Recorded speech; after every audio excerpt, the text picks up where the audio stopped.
Seven of Pentacles. This is you. This is you and your creativity. See all those pentacles? Those are all your ideas. You have so many. You have a very abundant creativity, or yeah, like a creative mind. It's like overflowing. You're overflowing with ideas so much that you can't keep up with them. You know, it's just like you're sitting on so many ideas. And as soon as you come up with 1, 10 more ideas pop up.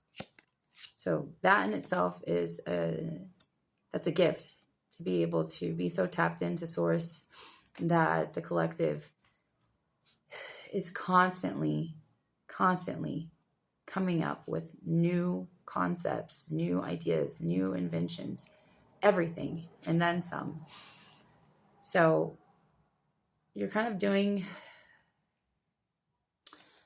it's a disservice to yourself and to the collective consciousness of humanity by thinking that you have to just do one thing. Say you feel as if you're an artist and you want to look into music, but you think that that's too much because society says that we have to do like one thing, right? Have one career, one interest, etc. No, some people, they can do multiple things and seamlessly.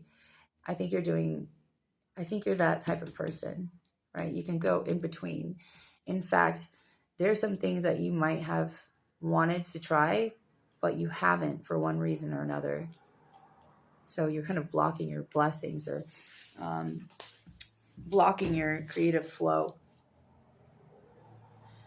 I also see that there's an Ace of Pentacles, and that was upside down. So there's some sort of block when it comes to you trying to get traction in regards to career, finances.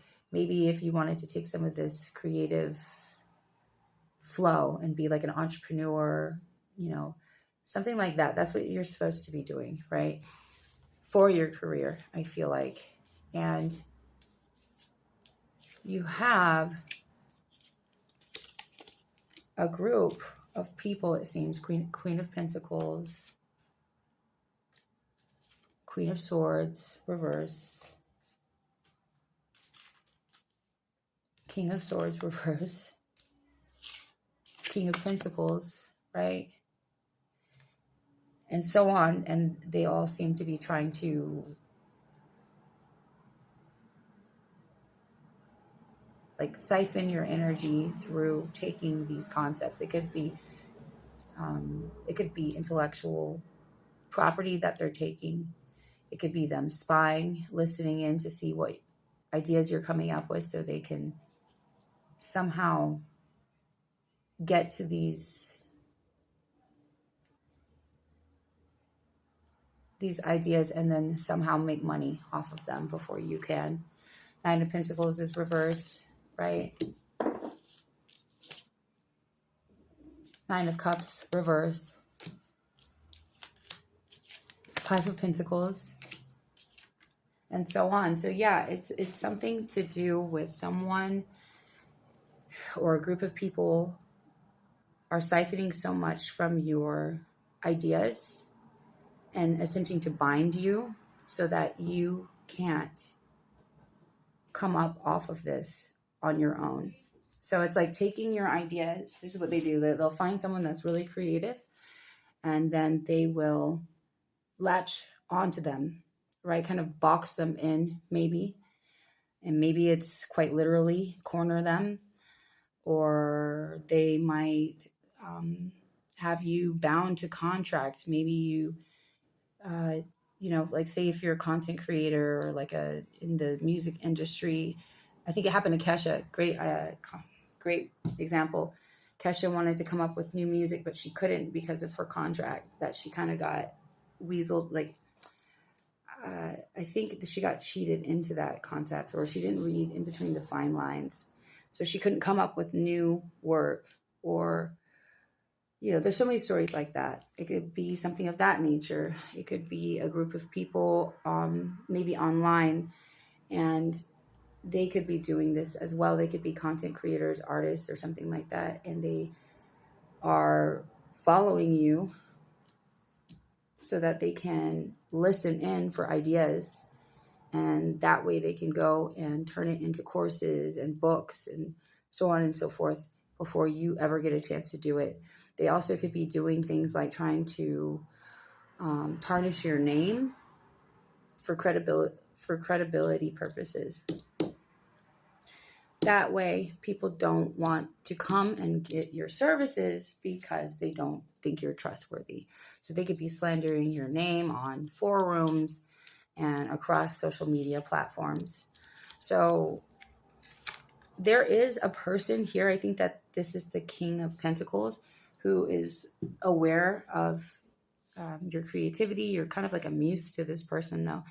And they're very grounded. They might want to back you. I don't know. They could have money or something like that. And they could want to invest in some of the things that you do. So look out for that. There could be like an opportunity coming in, and they want to be fair. It's like someone coming in who maybe they even see all of these people and see the bigger picture of what's going on. And so they want to give you like a fair opportunity by paying you for something that you might do. I don't know, something like that. Because you're the magician, right? This is you. You quite literally have all of those tools. Those are all of your tools right there. And you are just like a little alchemist. You're always transmuting things, turning one thing into another. You can quite literally make anything out of nothing, right? Just makes anything, take just what looks like garbage and turn it into a masterpiece, right? Also, the energy that represents the collective would be the Queen of Wands upright. And here is Ace of Wands. So this is you and your wand. This is kind of like a paintbrush, I love these cards, by the way. Aren't they cute? Little fat cat with a cat. But anyway, yeah, that's you. That's you leaning into your creativity. The Queen of Wands, she is multifaceted. She is capable of creating on multiple levels, multiple layers. Like just, it's giving Gemini energy. I have Gemini midheaven, and I guess that's astrologically why I'm able to kind of, they call it grifting these days. I call it being Jill of Trades, but to each their own. We also have the Emperor here, so there is another energy here who is also watching, and I feel like they are like that King of Pentacles. They may want to invest in you as well. So you have a few good people here. You also have the Hermit card and the Sun card. So this is the illumination on what has been going on for maybe quite some time. You could have been feeling stuck, or as if, I don't know, maybe you were wondering why you couldn't get any motion. It's because people are intentionally trying to siphon your energy. And it's like it's very ritualistic. It's so that, yeah, they can benefit off of it while keeping you bound and back. So I see you breaking free. We have the Star card here. You're supposed to go your own way and kind of maybe back up. Maybe just be cautious of where you share your ideas until they come into fruition. But yeah, hope that helps.